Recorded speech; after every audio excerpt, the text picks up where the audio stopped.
Hey everybody, Barking Brother with you, your prize winning penny pincher, and in this video, we're going to talk about the power of your actions. But before we do me a favor. If you found value in this content, please consider hitting the like button, subscribing, and sharing. It would allow me to reach a larger audience with the information that I have to share with you guys, and I really appreciate it. Now, let's just jump right into it. Your actions. I want you to think, are you being intentional with your actions in whatever it is that you're trying to accomplish? Because we're all guilty of it at times where we're not intentional with our actions, where we'll say, well, I really would like to be more fit and healthier. I'd like to lose some weight.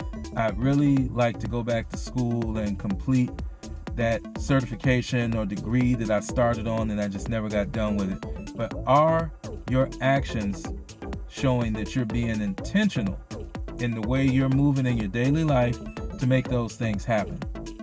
We all fall short, so it's nothing to be ashamed of, because I can definitely raise my hand and say that, hey, there's been some things where I could have put in a better effort and been more intentional in my actions to achieve the goals and hit the targets that I was trying to hit. So this is just a reminder. This video is just a quick reminder to be intentional in your actions. That doesn't matter if you're trying to improve your relationship, succeed in your business, make your health and fitness better. Whatever you're trying to do, be intentional with your actions and you will get results if you keep doing it. So I just wanted to kind of share that with you. If you found value in this content, again, please consider liking it, subscribing, and sharing.